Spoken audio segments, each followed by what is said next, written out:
नमस्कार दोस्तों, आप देख रहे हैं डिवोशन ड्राइव, जहां मिलती हैं ऐसी कहानियां जो न सिर्फ सुनने में अच्छी लगती हैं बल्कि ज़िंदगी को समझने का नज़रिया भी बदल देती है।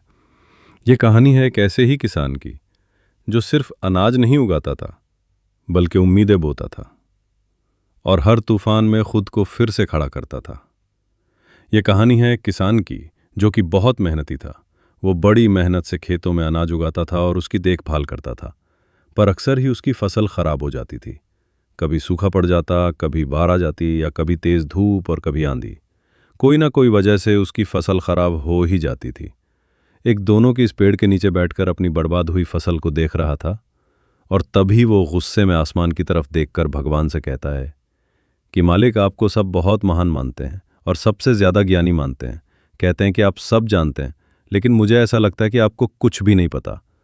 मुझे ये लगता है कि आपको तो ये भी नहीं पता होगा कि फसल कैसे होती है। अगर आप ये जानते होते तो हर समय जो बाढ़, आंधी और तूफान आते हैं वो कभी नहीं आती। आप नहीं जानते कि कितना नुकसान उठाना पड़ता है हम किसानों को। अगर मेरे हाथ में शक्ति होती कि जैसा मैं चाहूँ वैसा मौसम हो जाए, तो फिर आप देखना मैं फसल को कितने अच्छे तरीके से उगाता हूँ।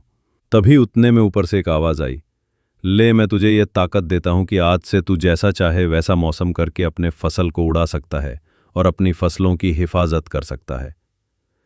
एक दो दिन गुजारने के बाद किसने फिर से अपने खेत में गेहूं की फसल उगाई। अब किसान के पास तो शक्ति थी, वो जैसा चाहे वैसा मौसम कर सकता था। तो किसान ने आंधी, तूफान और बाढ़ कुछ भी उसने अपने खेतों पर आने नहीं दिया। किसान ने अपनी फसलों को बर्बाद होने से बचाया और उस साल उस किसान के खेत में ऐसी फसल हुई जो पहले कभी नहीं हुई थी। मन ही मन किसान बहुत खुश हो रहा था और साथ ही साथ ये सोच भी रहा था कि भगवान को बताऊंगा कि इसे कहते हैं शक्ति का सही इस्तेमाल। कुछ दिन और गुजरने के बाद फसल काटने के लिए तैयार हो गई। किसान बड़े उत्सुकता के साथ फसल को काटने लगा, पर जैसे ही उसकी नज़र गेहूं की बोलियां पर पड़ी तो वो हैरान हो गया, क्योंकि उन वालियों में गेहूं के दाने ही नहीं थे। गेहूं के एक भी बाली के अंदर गेहूं का दाना ही नहीं था। सारी बालियां अंदर से खाली थी। अब वो किस बड़ा परेशान हो गया और फिर से भगवान को पुकारने लगा। वो जोर जोर से चिल्ला के ये कह रहा था, भगवान, शायद तूने मुझे कोई सज़ा दी है। तभी ऊपर से आवाज़ आई कि मैंने तुम्हें कोई सज़ा नहीं दिया है, बल्कि इसकी जिम्मेदार तो तुम खुद हो। तुमने अपने पौधों को संघर्ष करने का मौका ही नहीं दिया। ना तो तुमने उन्हें आंधियों से जूझने दिया, ना ही तेज़ बारिश से सहने दिया, और ना ही धूप में तपने दिया। एक भी चुनौती का सामना तुमने उन्हें नहीं करने दिया, इसीलिए सारे पौधे अंदर से खोखले रह गए। जब आंधी, तूफान, तेज़ बारिश और धूप पड़ती है तभी ये पौधे संघर्ष करते हैं, और इसी संघर्ष से ताकत पैदा होती है, जिसमें पावर होता है, एनर्जी होती है, और इसी संघर्ष से गेहूँ का दाना बनता है। तूने उन्हें बुरे वक्त से गुजरते नहीं दिया जहाँ उनका बनावट होता। सारी बालियाँ इसीलिए खोखली रह गई क्योंकि तुमने अपने पौधों को संघर्ष करा ही नहीं।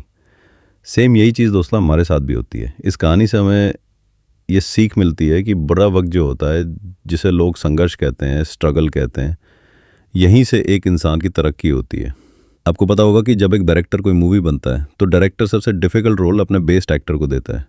तो जब भी आपको ऐसा लगे कि आपकी ज़िंदगी में तकलीफ़ है, बहुत ज़्यादा प्रॉब्लम्स है और आपकी किस्मत ख़राब है, तब खुश हो जाइए, क्योंकि उस भगवान ने ये सारी प्रॉब्लम्स आपकी लाइफ में क्यों दिया है। क्योंकि उसे पता है कि आप इन सब को पार करके आगे निकल सकते हो। और ज़रा सोच कर तो देखिए कि अगर आपकी ज़िंदगी में कोई प्रॉब्लम ही ना हो, कोई संघर्ष ही ना हो, तब ज़िंदगी जीने में मज़ा ही नहीं आता है। अगर ये बात आपके दिल तक पहुँची हो तो इस वीडियो को लाइक कीजिए, शेयर कीजिए अपने हर उस दोस्त के साथ जो हार मान चुका है, और सब्सक्राइब कीजिए हमारे चैनल को, क्योंकि यहाँ हर कहानी सिर्फ कहानी नहीं, एक सीख होती है।